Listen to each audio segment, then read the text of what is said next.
ए लड़के, कहाँ घुसा चला आ रहा है? ये नेशनल चैंपियनशिप है, कोई गांव का मेला नहीं। चल पीछे हट जा, यहाँ तेरे जैसे लोग नहीं आते। जो माँ के आंसुओं से सींचा गया, जो दादाजी की आखिरी सांस से मजबूत हुआ है और जो कभी कभी नहीं झुका। पहले राउंड से बाहर नहीं हुआ तो मैं अपना नाम बदल दूंगा। कैसे इतिहास के सुनहरे पन्नों पर अपना नाम अंकित करता है और दुनिया को सिखाता है कि असली ताकत पैसे में नहीं, जज्बे में होती है। क्या एक ऐसा लड़का जिसके घर में कभी 2 वक्त की रोटी नहीं मिली, जिसकी माँ रातों को चुपके चुपके रोती रही, जिसके छोटे भाई बहन भूख से तड़पते रहे, ये गरीबी का नहीं है, ये संस्कार और अहंकार का है, ये दर्द और दुआओं का है, ये उस हर माँ बाप की उम्मीद का है जो अपने बच्चों के लिए जीते हैं, मरते हैं और सपने देखते हैं। अगर तुम्हारे दिल में भी कोई सपना दबा हुआ है जो दुनिया बार बार कुचल देती है, अगर तुम भी कभी अकेले कमरे में बैठकर रोए हो, अगर तुम्हें भी लगता है कि मैं नहीं कर सकता, तो अंत तक आज किसी बड़े त्योहार से कम नहीं था।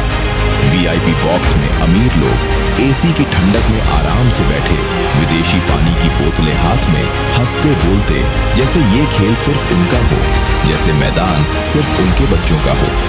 मैदान के बीच रंग बिरंगे टारगेट लगे हुए और खिलाड़ी एक पतला लेकिन मजबूत शरीर, तांबे जैसा रंग, साधारण धोती लपेटे, नंगे पैर, तलवे फटे हुए, कंधे पर बांस का टेढ़ा मेढ़ा धनुष, पीठ पर बांस की टोकरी में मोर के पंख लगे तीर, आंखों में दर्द लेकिन चेहरा पत्थर जैसा अटल, जैसे सालों का संघर्ष उसकी आंखों में बस गया हो। आर्यन जोर से हंसा। अगली सुबह दादाजी चले गए, हमेशा के लिए। वीर ने उस दिन पहली बार बहुत रोया, छाती फाड़कर रोया, लेकिन दादाजी की बात सीने में छुपा ली, जैसे कोई अमूल्य खजाना हो। घर में 4 शहर आने का सफर। पहली बार ट्रेन में चढ़ा, डर से हाथ पैर ठंडे, जेब में सिर्फ 50 रुपए, पेट में भूख की आग। ट्रेन में लोग हंसते, ये जंगल का लड़का शहर में क्या करेगा, वापस जंगल चला जाएगा।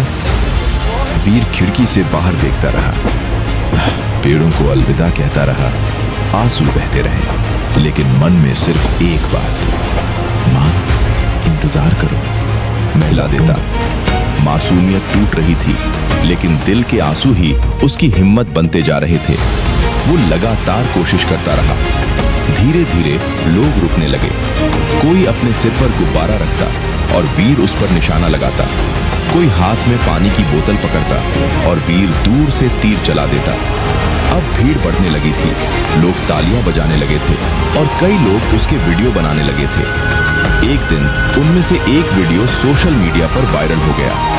वही वीडियो एक बड़े आर्चरी कोच तक पहुंचा। 1, 2, 10, 20, जैसे दादाजी खुद हाथ पकड़ रहे हों, जैसे माँ की दुआएं तीर को दिशा दे रही हों। पहला राउंड 70 मीटर का होगा। हवा थोड़ी तेज चल रही थी और तीरंदाजों के लिए हवा सबसे बड़ी दुश्मन होती है। सभी खिलाड़ी अपनी अपनी पोजीशन पर आ गए। आर्यन ने अपना हाईटेक धनुष उठाया। उसने अपनी दूरबीन से टारगेट को देखा। धनुष में लगे सेंसर ने हवा की गति नापी और फिर उसने बड़े आराम से तीर छोड़ा के बीचों बीच पीले गोले में लगा। पूरा स्टेडियम तालियों से गूंज उठा।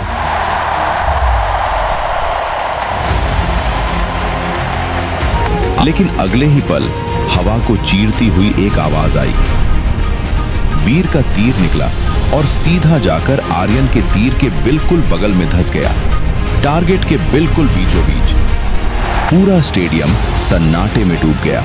जो लोग हंस रहे थे उनके मुंह खुले रह गए। अनाउंसर भी एक पल के लिए अचानक आसमान काला हो गया।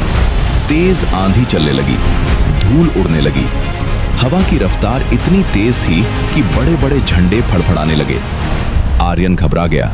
उसने कोच से कहा, सर सेंसर काम नहीं कर रहे, स्कोप हिल रहा है, मुझे कुछ दिखाई नहीं दे रहा, मैच रोकना चाहिए। लेकिन नियम के अनुसार मैच रोका नहीं जा सकता था, ये सबके लिए बराबर था।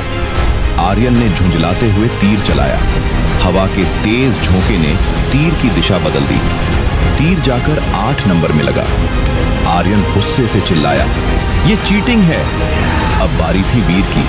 उसे जीतने के लिए 9 या 10 अंक चाहिए थे। हवा इतनी तेज थी कि उसका पतला शरीर डगमगा रहा था। कोच संदीप चिल्लाए, वीर रुक जा, हवा कम होने दे। लेकिन तभी वीर को अपने दादाजी की बात याद आई। बेटा, जब जंगल में तूफान आता है तो शिकार छिपता नहीं, तूफान का हिस्सा बन जाता है। हवा से लड़ मत, हवा के साथ बह। वीर ने आंखें बंद कर ली। उसने हवा की सरसराहट सुनी, फिर अपने धनुष को टारगेट की सीध में नहीं बल्कि हवा की दिशा में थोड़ा तिरछा किया। लोग चिल्ला रहे थे, अरे कहां मार रहा है? लेकिन भीरा अपनी दुनिया में था।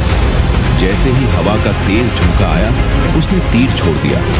तीर हवा में लहराया, ऐसा लगा जैसे बाहर चला जाएगा, लेकिन अचानक हवा ने उसे मोड़ा, जैसे किसी अदृश्य हाथ ने रास्ता दिखाया। और अगले ही पल पूरा स्टेडियम तालियों से गूंज उठा।